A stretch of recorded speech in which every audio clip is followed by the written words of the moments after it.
नमस्ते बच्चों। नमस्ते।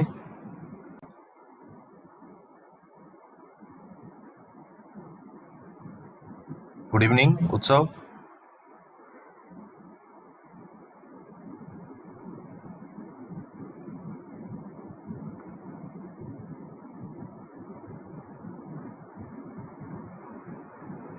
चलिए साहब, क्या हाल चाल सबके। नमस्ते। चलिए बच्चों, उस दिन अपन ने बेसिक बातें कंप्लीट करी थी। अपन ने sexual reproduction in flowering plants की बातें स्टार्ट कर दी थी। आज चैप्टर पूरा स्टार्ट हो जाएगा। थीम अपन ने समझ लिया था, ठीक है साहब। तो एक बार बहुत तेजी के साथ रिकॉल करवा देता हूँ। किसी का कोई पॉइंट मिस रहा हो, चीज नहीं समझ में आई हो, वो रिकॉल हो जाएगी। इस चैप्टर के अंदर अपने को पढ़ना है बच्चों सेक्सुअल रिप्रोडक्शन किसके अंदर, फ्लावरिंग प्लांट्स के अंदर। सेक्सुअल रिप्रोडक्शन किसके अंदर, फ्लावरिंग प्लांट्स के अंदर। और फ्लावरिंग प्लांट्स किसको कहते हैं, एंजियोस्पर्म को। मोटा मोटी बातें करेंगे सिर्फ। फ्लावरिंग प्लांट किसको कहते हैं, आज चैप्टर रियलिटी में स्टार्ट होगा आगे की तरफ। तो फ्लावरिंग प्लांट किसे कहते हैं बच्चों, एंजियोस्पर्म्स को कहते हैं। और सेक्सुअल रिप्रोडक्शन का मतलब तो आप समझते ही हैं, ऐसा रिप्रोडक्शन जिसके अंदर गैमेटोजेनेसिस भी हो, फर्टिलाइजेशन भी हो। इस तरीके के रिप्रोडक्शन को हम सेक्सुअल रिप्रोडक्शन कहते हैं। गैमेटोजेनेसिस भी होना जरूरी है, फर्टिलाइजेशन भी होना जरूरी है।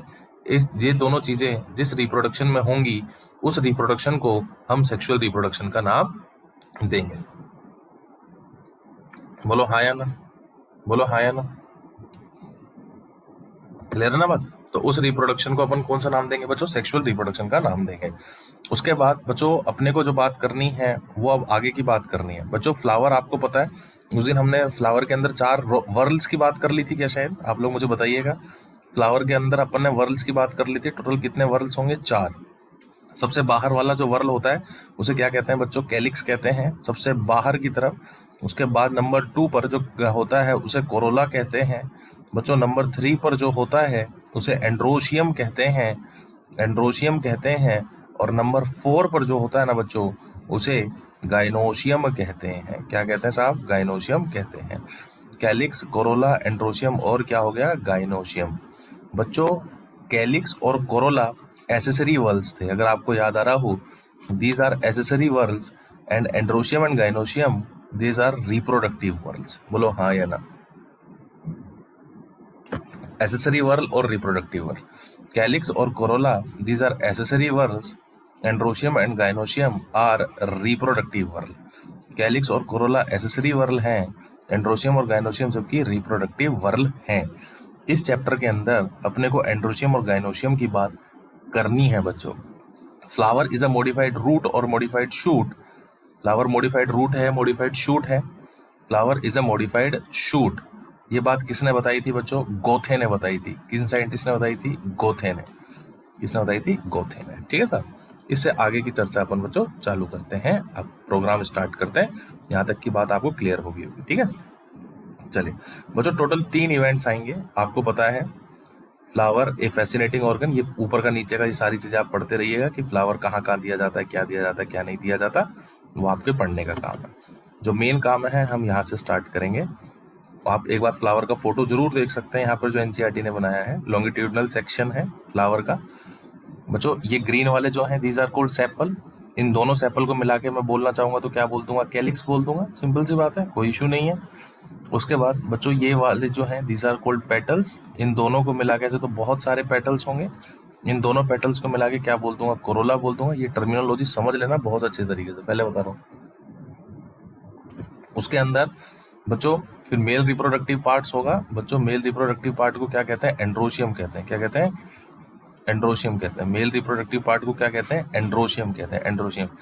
क्या बहुत सारे एंड्रोशियम्स आपको दिखाई दे रहे हैं, मतलब क्या बहुत, एंड्रोशियम की यूनिट को क्या कहते हैं, स्टेमन। क्या बहुत सारे स्टेमन आपको दिखाई दे रहे हैं, हाँ सर बहुत सारे स्टेमन हमें दिखाई दे रहे हैं। इन सब को कलेक्टिवली हम किस नाम से जानते हैं, एंड्रोशियम के नाम से जानते हैं। बच्चों एक फीमेल पार्ट दिखाई दे रहा है, एक ही कार्पल दिखाई दे रहा है, फीमेल वाला पार्ट है तो एक ही है, तो इसे कार्पल कह देंगे या पिस्टिल कह देंगे। क्या एक से ज्यादा भी हो सकते हैं क्या, बिल्कुल हो सकते हैं सर। अगर एक से ज्यादा होंगे तो सिंपल सी बात है, उन सबको मिलाकर हम क्या कह देंगे, गाइनोशियम कह देंगे, यानी फीमेल रिप्रोडक्टिव पार्ट कह देंगे। मेरे हिसाब से डन है, डन। अब 3 इवेंट आगे होंगे, इतने तो बिल्कुल बेसिक बातें करिए। आज बात को आगे प्रोसीड करना चाहिए हमें, आगे चलते हैं।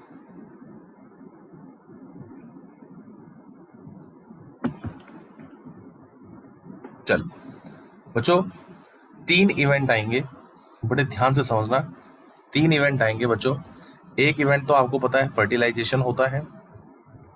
एक इवेंट जो होता है उसे क्या कहता है? फर्टिलाइजेशन। फर्टिलाइजेशन से जो कुछ भी पहले होगा उसे हम बोलेंगे प्री फर्टिलाइजेशन। क्या कहेंगे बच्चों?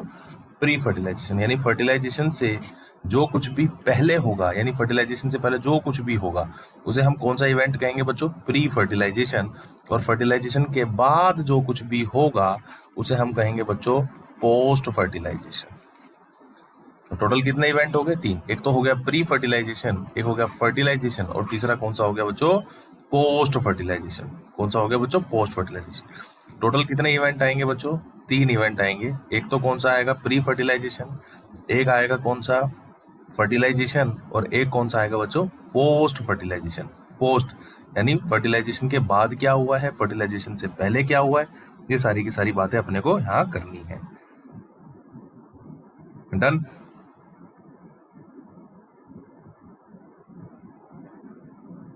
बोलो, यहां तक में किसी को कोई दिक्कत, परेशानी, लघु शंका, समस्या है तो बताइए। डन? चलिए बच्चों, अब हम सबसे पहले जो स्टार्ट करने वाले हैं वो प्री फर्टिलाइजेशन स्टार्ट करने वाले हैं। प्री फर्टिलाइजेशन आराम आराम से क्लास में ही याद करेंगे बच्चों। कोशिश यही रहेगी कि क्लास में ही याद कर लें पूरी तरीके से। ठीक है, चलो आराम से चलेंगे, कोई जल्दीबाजी नहीं है, बहुत टाइम है।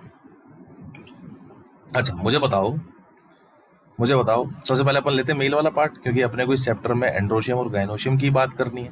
बच्चों, एंड्रोशियम की यूनिट को क्या बोलते हैं? स्टेमन। एंड्रोशियम की यूनिट को क्या बोलते हैं? स्टेमन। ठीक है बच्चों, एक स्टेमन में कितने पार्ट होते हैं? 2 पार्ट होते हैं। एक स्टेमन में कितने पार्ट होते हैं बच्चों? 2 पार्ट होते हैं। एक तो होता है एंथर और दूसरा क्या होता है? फिलामेंट। एक क्या होता है बच्चों? एंथर, और दूसरा क्या होता है? फिलामेंट। एक दो टर्मिनोलॉजी से मैं आपको पहले ही वाकिफ कर दूं। एनसीईआरटी जब आप पढ़ोगे, ये वाला चैप्टर आप जब पढ़ोगे तो बार बार एक टर्म आएगी टिपिकल। शायद पहली ही लाइन में आपको दिख भी रहा होगा टिपिकल लिखा हुआ, दिख भी रहा होगा, पहली ही लाइन में आपको लिखा हुआ दिख भी रहा होगा टिपिकल टिपिकल टिपिकल। दिख रहा है? बोलो हाँ या ना। दिख रहा है ना? टिपिकल का मतलब क्या होता है बच्चों? मोस्ट ऑफ, ज्यादातर। टिपिकल का मतलब क्या होगा? Most of. टिपिकल का मतलब क्या होगा? मोस्ट ऑफ, यानी ज्यादातर के अंदर। टिपिकल का मतलब क्या है? मोस्ट ऑफ, यानी ज्यादातर के अंदर यही चीज मिलेगी, मोस्ट ऑफ। टिपिकल एंजियोस्पर्म का मतलब होगा ज्यादातर एंजियोस्पर्म में। टिपिकल का मतलब मोस्ट ऑफ। क्लियर? टिपिकल। और बच्चों यहाँ पर जो टिपिकल एंजियोस्पर्मिक प्लांट है ना, उसका नाम है कैप्सिला। बड़े ध्यान से समझना, मैं बहुत मोटी बात बता रहा हूँ आपको, क्योंकि फंस जाओगे आप। पहले बता रहा हूँ, सीबीएसई कोई एग्जाम नहीं मानता मैं। सीबीएसई का तो बहुत लो स्टैंडर्ड होता है एग्जाम का, कोई खास स्टैंडर्ड नहीं है। कोई भी छपरी, कोई भी गली चलता हुआ पास कर जाता है सीबीएसई एग्जाम। लेकिन आप देखना, नीट जेईई एग्जाम हर कोई नहीं पास कर पाता। क्यों? आपको पता चल गया होगा क्यों। कि उनके बेसिक्स नहीं होते। रट के कोई भी पास हो सकता है, लेकिन रट के आप एग्जाम्स क्रैक नहीं कर सकते बड़े लेवल के। ठीक है ना बच्चों? यहाँ पर जो टिपिकल एंजियोस्पर्मिक प्लांट है उसका नाम क्या है? कैप्सिला। ध्यान से सुनना, आराम से रिलैक्स होकर बैठो, बहुत टाइम है। मैं आपका पूरा सिलेबस जब तक होगा तो 3 बार रिवाइज करा दूंगा मैं सारा चैप्टर, आप टेंशन ही मत लो उसकी। तो बच्चों, टिपिकल का मतलब समझ में आया? Most of. यहाँ पर जो अपन बात कर रहे हैं वो किसकी करेंगे? Typical angiosperm. अगर आपसे कोई पूछता है कि बता भाई टिपिकल एंजियोस्पर्म कौन सा है, टिपिकल एंजियोस्पर्म कौन सा है, तो आपका आंसर जाएगा कैप्सिला। क्या जाएगा आंसर? कैप्सिला। बोला सर कैप्सिला क्या बोला है? फोटो दिखा देंगे अभी आपको। कैप्सिला एक वीड है। ये कैसी वीड है बच्चों? डाइकोट वीड है। वीड समझते हैं ना? Unwanted plant. याद करने की चिंता आप मत करिए, याद कराने की चिंता मेरी, मैं अपने आप करवा दूंगा। कैप्सिला क्या है सर? प्लांट है, एंजियोस्पर्म में, ठीक है, और डाइकोट वीड है। तो बोले सर ये टिपिकल कैसे हो गया? बच्चों, टिपिकल का मतलब है कि देखो, जब आप एंजियोस्पर्म की स्टडी कर रहे हो तो किसी ना किसी प्लांट पे तो स्टडी करोगी, और कोई ना कोई प्लांट तो इतने सारे हैं एंजियोस्पर्म में। कोई एंजियोस्पर्म छोटी मोटी कोई डिवीजन थोड़ी ना है, उसमें तो बहुत सारी फैमिलीज आती हैं। तो आप ऐसे प्लांट का चयन करोगे, ऐसे प्लांट को सेलेक्ट करोगे जिसके अंदर एंजियोस्पर्म के लगभग सारे कैरेक्टर मिल जाए। बोलो हाँ भाई, सर्वगुण संपन्न, आम भाषा में बात करें, सर्वगुण संपन्न प्लांट को चुनना चाहोगे आप। सिंपल सी बात है, कोई बिल्कुल लॉजिकल थिंकिंग है कि आप तो सर्वगुण संपन्न चुनना चाहोगे। जब बहुत खोजबीन करी साइंटिस्टों ने तो साइंटिस्टों को एक प्लांट मिला, और वो प्लांट था बच्चों कैप्सिला। वो प्लांट कौन सा था? कैप्सिला। कैप्सिला था सर्वगुण संपन्न। सर्वगुण संपन्न का मतलब है कि एंजियोस्पर्म के पास जितने कैरेक्टर हैं लगभग सारे सारे कैरेक्टर किसके अंदर प्रेजेंट है, कैप्सुला में। यानी क्या मतलब, जब भी आपको एंजियोस्पर्म की स्टडी करनी हो, आप किसकी स्टडी कर लो, कैप्सुला की स्टडी कर लो। भाई आर्यन पेन वैन मत चलाओ यार। यानी जब भी आपको किसकी स्टडी करनी हो बच्चों, एंजियोस्पर्म की स्टडी करनी हो, तो आप किसकी स्टडी कर लो, कैप्सुला की। बात आ रही, जैसे आपको कहा जाता है कि अगर आपको चैप्टर रिवाइज करना है तो आप समरी पढ़ लो, मोटा मोटी सारी चीजें उसके अंदर प्रेजेंट हैं। उसी तरीके से अगर आपको एंजियोस्पर्म के कैरेक्टर की स्टडी करनी है तो आप किसे चुन लीजिए बच्चों, कैप्सुला को चुन लीजिए। क्यों? कैप्सुला क्या है सर, एक टिपिकल एंजियोस्पर्म है। जब आप एनसीईआरटी में वर्ड पढ़ोगे तो बच्चा पढ़ लेता है, मास्टर लोग पढ़ा देते हैं, बच्चे को समझ में कुछ आता नहीं, रटल लेता है, पास हो जाता है। तो देखो ये लिखा ना, ए टिपिकल एंजियोस्पर्म, तो मतलब समझ गए। अगर मैं, मेरे जैसा अगर कोई उल्टी बुद्धि का हुआ तो टिपिकल एंजियोस्पर्म की जगह लिख देगा कैप्सुला, और हिंदुस्तान का 90% कबाड़ा साफ कर दूंगा 1 मिनट में। 90% कबाड़ा बता रहा हूँ, 90% कबाड़ा जो रट के पास होता है सिर्फ, उनका कुछ नहीं हो सकता। 90, समझ गए। तो मैं क्या लिखूंगा, कैप्सुला। और कैप्सुला आती तो कुछ तो क्यों उछल जाएंगे, अरे सर ये तो एनसीईआरटी में है ही नहीं, अरे सर ये तो एनसीईआरटी में नाम आया ही नहीं। अरे भोले इंसान हो, तेरे टीचर की ड्यूटी थी तेरे को बताना कि एक टिपिकल एंजियोस्पर्मिक प्लांट कौन सा है, कैप्सुला है। क्लियर है भाई? समझ में आई बात? बात समझ में आई कि नहीं आई? इतनी बात पल्ले पड़ी कि नहीं पड़ी? पहले तो मुझे ये बताओ, आराम से बताओ, कोई जल्दबाजी। बच्चों सारे बताओ, जितने भी आप लोग बैठे हैं, जितने भी नए बैठे हैं थोड़े बहुत इसके अंदर, वो सारे मुझे बताओ। किसी को कोई समस्या हो, मेरी बात नहीं समझ में आ रही हो तो बताइएगा, कोई भी समस्या आ रही हो। क्लियर? हमारा एक ही विश्वास है, सबका साथ सबका विकास, सबको साथ लेकर ही चलेंगे बच्चों, किसी को आगे पीछे नहीं छोड़ा जाएगा। अगर कोई कमजोर भी है तो उसको भी हम साथ लेके चलेंगे, आप घबराइएगा नहीं। जो भी पहली बार पढ़ रहे हैं मेरे से, आपका 11 थोड़ा बहुत वीक भी रहा होगा तो मैं उसको स्ट्रॉन्ग करवा दूंगा, आप उसकी चिंता बिल्कुल ना करें। अगर आप मेरे पास आए हैं, किसी भरोसे से आए हैं, तो आप पूरा भरोसा रखिए, आपको अच्छा ही मिलेगा, सिंपल सी बात है, बेस्ट मिलेगा, आप चिंता ना करें। बोलो बच्चों, इतनी बात क्लियर? डन। तो बच्चों कैप्सुला क्या है, कैप्सुला क्या है, अगर मैं आपसे पूछूं व्हाट इज कैप्सुला, सर कैप्सुला एक टिपिकल एंजियोस्पर्म है। बोलो एक लाइन में बताओ मुझे कैप्सुला क्या है, तो आप क्या बोलोगे, सर कैप्सुला एक टिपिकल एंजियोस्पर्म है। टिपिकल एंजियोस्पर्म का मतलब, टिपिकल एंजियोस्पर्म का मतलब, टिपिकल एंजियोस्पर्म का मतलब, सर टिपिकल एंजियोस्पर्म का मतलब ये काफी कॉमन प्लांट है और इसके अंदर मोस्ट ऑफ कहने का मतलब, और इसमें लगभग सारे कैरेक्टर प्रेजेंट है। किसके? जिम्नोस्पर्म के, जिम्नोस्पर्म के? अरे नहीं सर, एंजियोस्पर्म के सारे कैरेक्टर इसके अंदर प्रेजेंट है। सर जब मेरे को एक इतनी बड़ी फैमिली को स्टडी करनी पड़ेगी, मान लो इतने बड़े डिवीजन को मेरे को स्टडी करना पड़ेगा, तो मैं एक ऐसा प्लांट चुनूंगा, सिंपल सी बात है, जिसके अंदर लगभग लगभग सारे कैरेक्टर्स हो एंजियोस्पर्म के, तो मेरा एक ही से काम चल जाएगा पूरा। सिंपल सी बात है, ऑल इन वन, सिंपल सी बात है। मैं तो ऐसे ऐसे ही सेलेक्ट करूंगा जो बेस्ट होगा, तो मेरे पास बेस्ट जो है कैप्सुला है। बच्चों मेरे हिसाब से मतलब समझ में आया? क्योंकि कुछ बच्चे जो नीट की तैयारी भी कर रहे हैं साथ के साथ, जिनका ड्रीम है, और जब वो 32 ईयर्स वाली जो बुक सोल्व करेंगे तो कई जगह उनको कैप्सुला लिखा हुआ मिलेगा।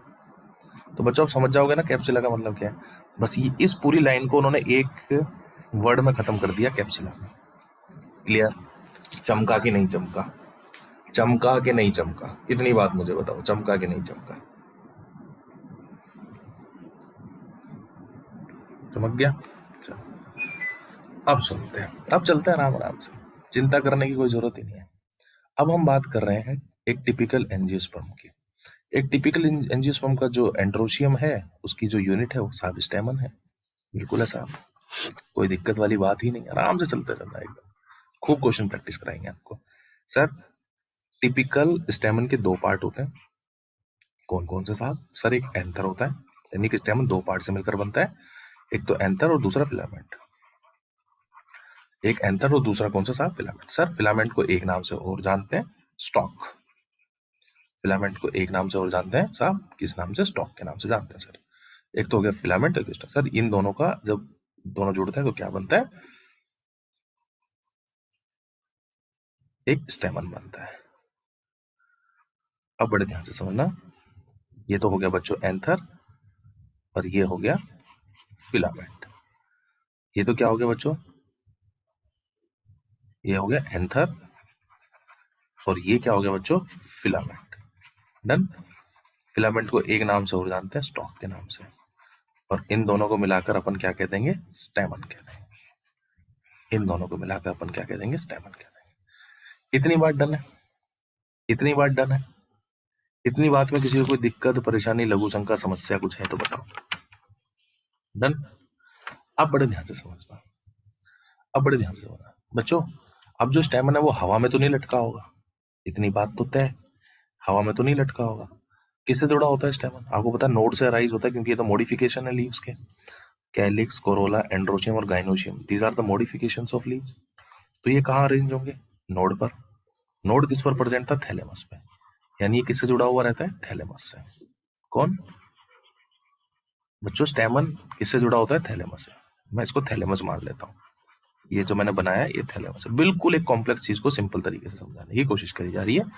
ये क्या है? थैलेमस है। कैसा? थैलेमस। डन। अब बड़े ध्यान से समझना, ये वाला जो एंड है बच्चों, ये वाला जो एंड है, this is called proximal and. इसे कौन सा एंड कहेंगे बच्चों? Proximal and. Proximal and. Proximal क्यों कह रहे हैं? क्योंकि यहीं से तो बनना स्टार्ट हुआ होगा ये, अरे इसकी ग्रोथ ऐसे ही तो हुई होगी, इसलिए इस वाले एंड को प्रॉक्सिमल एंड कहा जाता है। ठीक है सर, फिलामेंट की बात कर रहे हैं। और इस वाले एंड को, जो कि एंथर से जुड़ा हुआ है, इस वाले एंड को बोला जाता है डिस्टल एंड। डिजिटल नहीं, डिस्टल। कौन सा एंड कहता है साहब इसको? डिस्टल एंड कहता है। एक तो हो गया प्रॉक्सिमल एंड, और एक कौन सा हो गया बच्चों? डिस्टल एंड हो गया। प्रॉक्सिमल एंड हो गया और दूसरा कौन सा हो गया? Distal end. अब बड़े ध्यान से मेरी बात को सुनना, समझना। नीट 2016 का क्वेश्चन बोलूंगा आपके सामने, एनसीईआरटी से उठा हुआ। फिलामेंट का कौन सा पार्ट थैलेमस से जुड़ा हुआ होता है? प्रॉक्सिमल या डिस्टल? बिल्कुल आराम से रिलैक्स होकर बैठो आप तो। कौन सा पार्ट जुड़ा होता है बच्चों? प्रॉक्सिमल वाला पार्ट जुड़ा होता है थैलेमस से। नीट 2016 का क्वेश्चन था ये एनसीईआरटी से, कि कौन सा पार्ट जुड़ा हुआ होता है बच्चों थैलेमस से? प्रॉक्सिमल पार्ट जुड़ा होता है। Proximal part of filament is attached with thalamus. बड़े ध्यान से सुनना एक चीज और बच्चों, प्रॉक्सिमल पार्ट या तो थैलेमस से जुड़ा होता है या फिर किससे जुड़ा होता है बच्चों? पेटल से जुड़ा होता है। तो किससे जुड़ा होता है? पेटल से।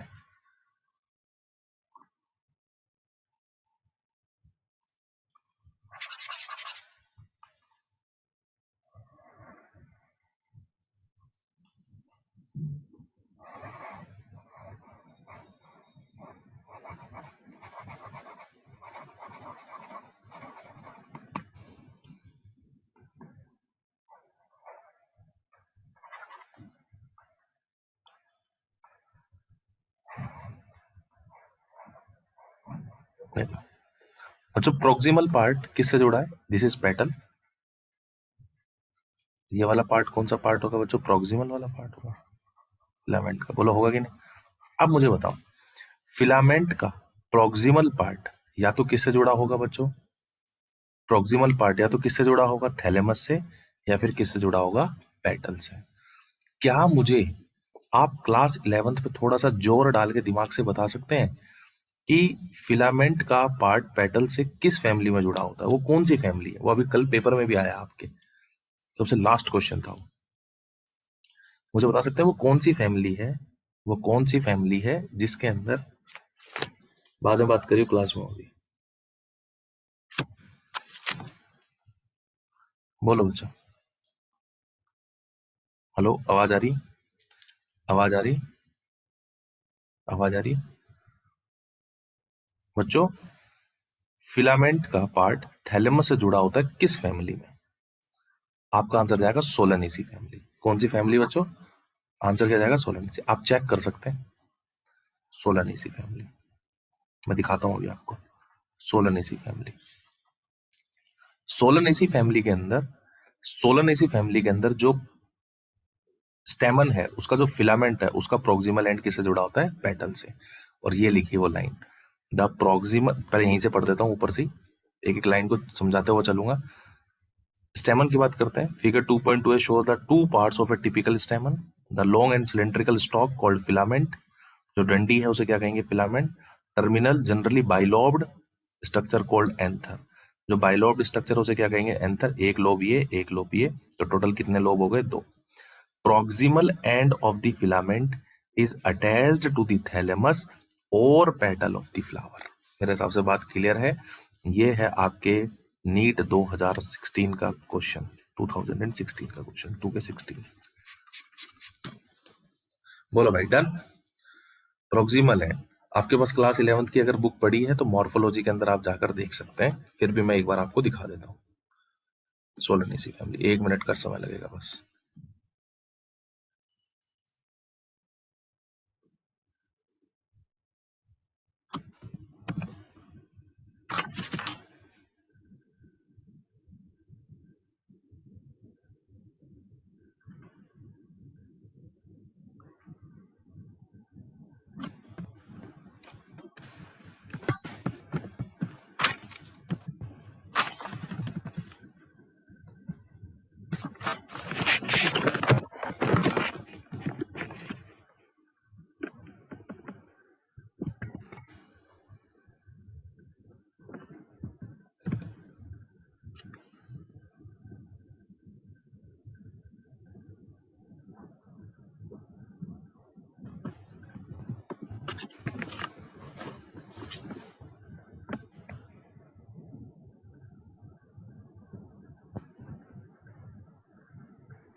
बिल्कुल बच्चों, ये रहा, दिखाई दे रहा है, दिखाई दे रहा है सबको। ये क्लास 11th का ही है मॉर्फोलॉजी का।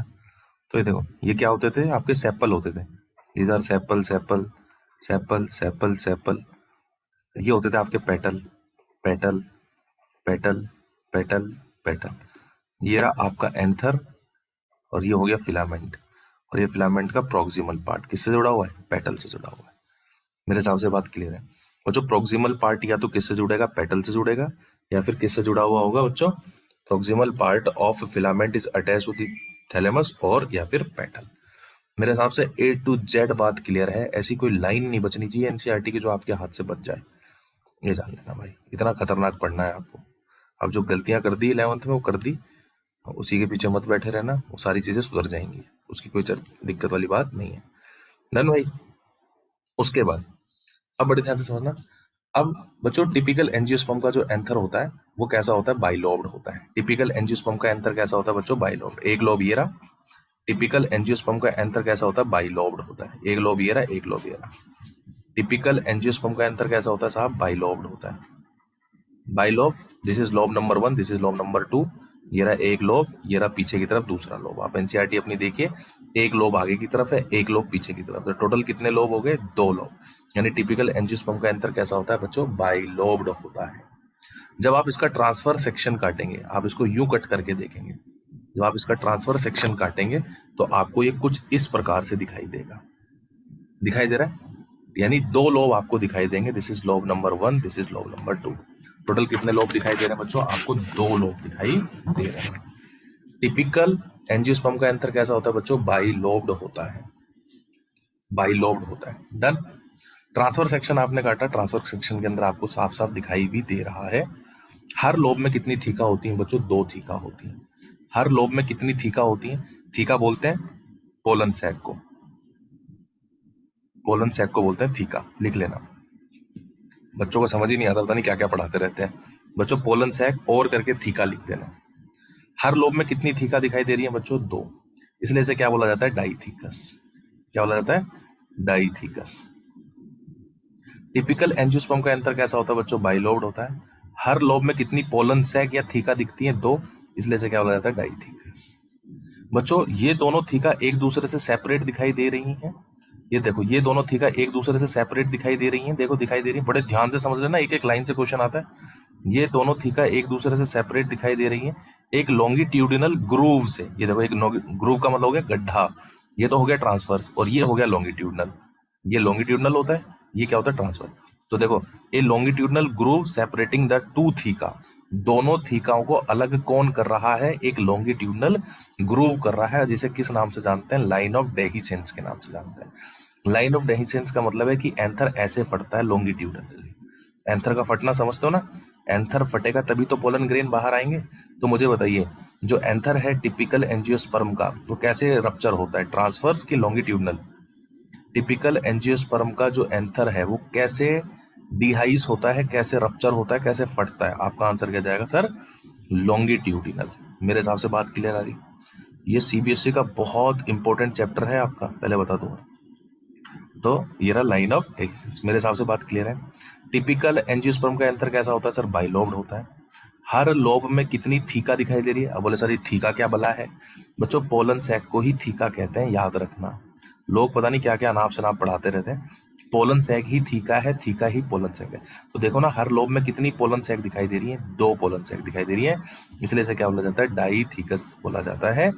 एक लॉन्गिट्यूडनल ग्रोव पूरी लेंथ वाइज रन कर रहा है, जिससे दोनों थीका क्या हो रही है? सेपरेट हो रही है। मेरे हिसाब से पूरी तरीके से क्लियर है ये बात। बोलो भाई, डन?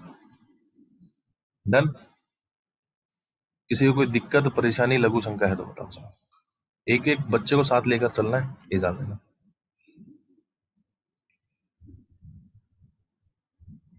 क्लियर? तो अगर आपने अभी तक जो नॉलेज गेन करी, उस नॉलेज की अगर हम बात करें, तो बच्चों टिपिकल स्टेमन में कितने पार्ट होते हैं सर? 2 पार्ट होते हैं। एक तो होता है एंथर और एक होता है फिलामेंट। रिकॉल करना बहुत ज्यादा जरूरी है, नहीं तो भूल जाओगे। सर फिलामेंट का जो प्रोक्सिमल पार्ट है ना, वो या तो थैलेमस से जुड़ा होता है, या तो वो किससे जुड़ा होता है? पेटल से जुड़ा हुआ होता है। या तो थैलेमस से जुड़ा होता है, या फिर किससे जुड़ा होता है बच्चों? पेटल से जुड़ा हुआ होता है। डन? अच्छा सर, अगर मैं बात करूं तो टिपिकल एंजियोस्पर्म का एंथर कितने लोब्ड होता है? मोनोलोब्ड की बाइलोब्ड? सर बाइलोब्ड होता है। टिपिकल एंजियोस्पर्म का एंथर कैसा होता है सर? बाइलोब्ड होता है। जवाब दोगे तो याद हो जाएगा क्लास में सर। और जब मैंने ट्रांसफर सेक्शन काटा, तो मैंने देखा कि हर लोब के अंदर 2 थीका थी।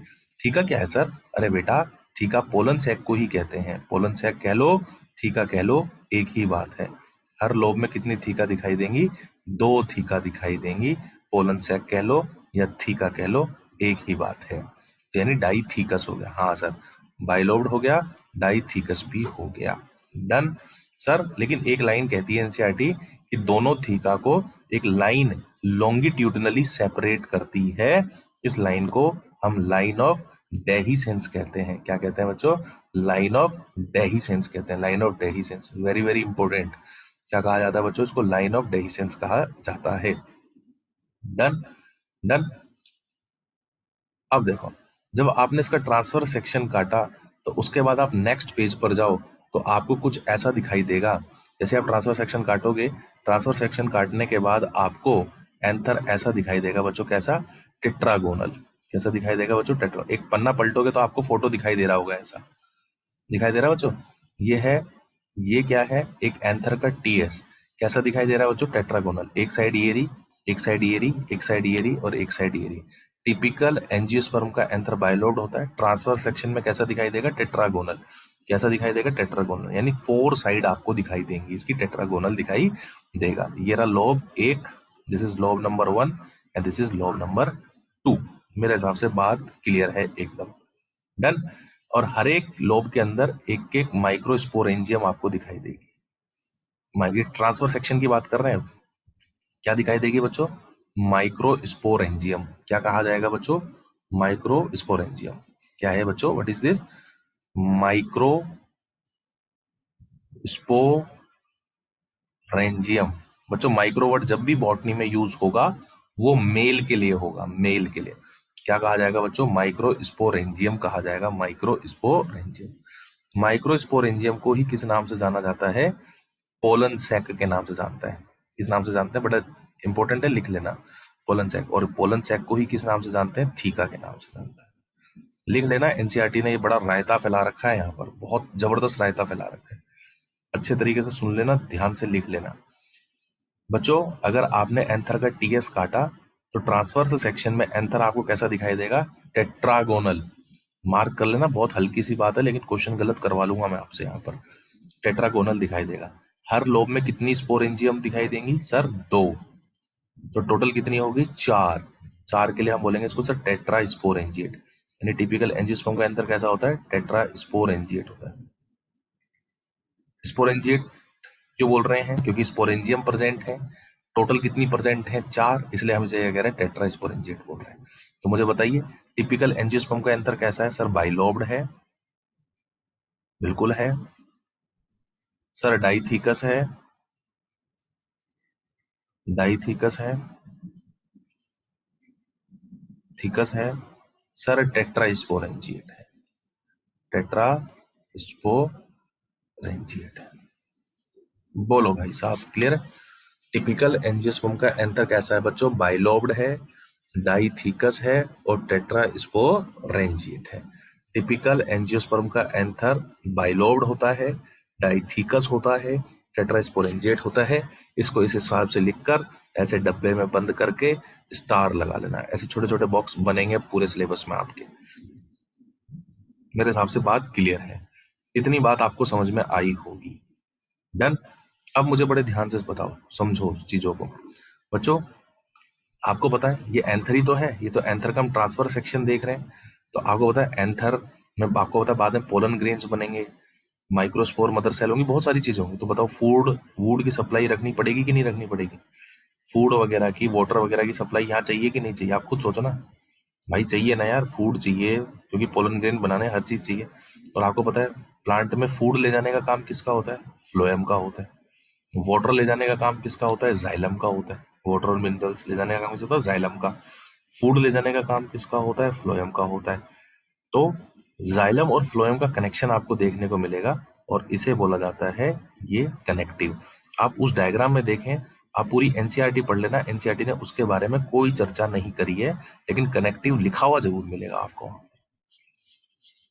मिला कि नहीं मिला? ये क्या है बच्चों? कनेक्टिव। और कनेक्टिव में क्या प्रेजेंट होता है? Vascular tissue present. Vascular tissue समझते हो? जाइलम और फ्लोएम को क्या बोलते हैं बच्चों? Vascular tissue. यहाँ क्या प्रेजेंट है बच्चों? Vascular tissue present. Vascular tissue present क्या प्रेजेंट होता है? वस्कुलर टिश्यू प्रेजेंट होता है। बोलो भाई, डन?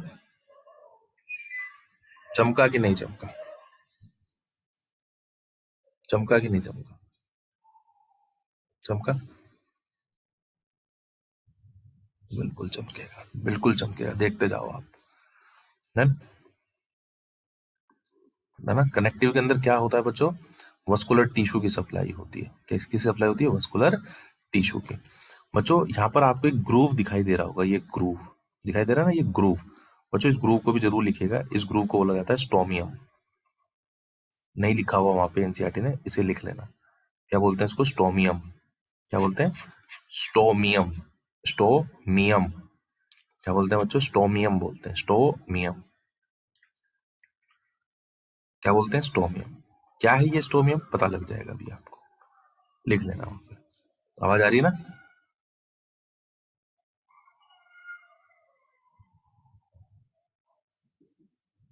क्लियर?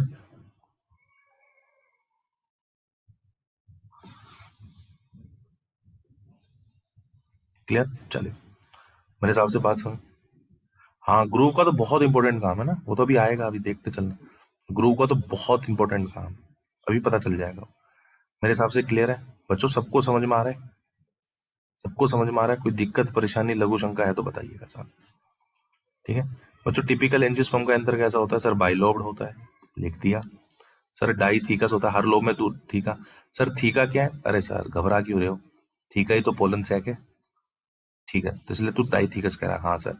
सर जब मैंने ट्रांसफर सेक्शन काटा ना, तो मेरे को ट्रांसफर सेक्शन में कैसा दिखाई दिया? एंथर टेट्रागोनल दिखाई दिया। और हर लोब में माइक्रोस्पोरेंजिया थी। माइक्रोस्पोरेंजिया दो दो, दो दो टोटल कितनी होगी? चार। देखा ना, टू इन ईच लोब। तो मैंने क्या बोल दिया? टेट्रास्पोरेंजिएट। टेट्रास्पोरेंजिएट बोल दिया, स्पोरेंजिएट बोल दिया। डन? बच्चों माइक्रोस्पोरेंजियम बोल लो या पोलन सैक बोल लो, एक ही बात है। माइक्रोस्पोरेंजियम बोल लो या पोलन सैक बोल लो, एक ही बात है। जैसे अगर आप अभी बिलो 18 है तो आपको दुनिया क्या कहती है? माइनर। और जब आप 18 क्रॉस कर जाएंगे तो दुनिया आपको क्या कहेगी? अडल्ट।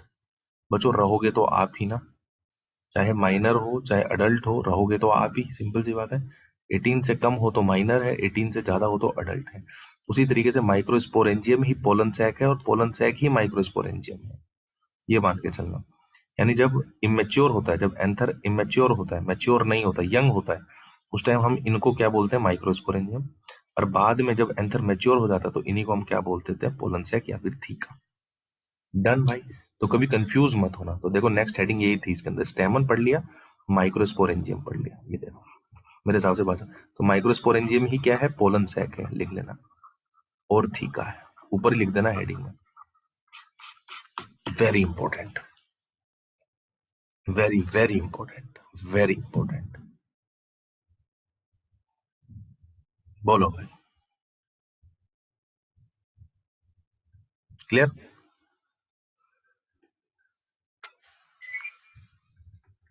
क्लियर? आओ फटाफट से 1 मिनट के बाद फिर आगे की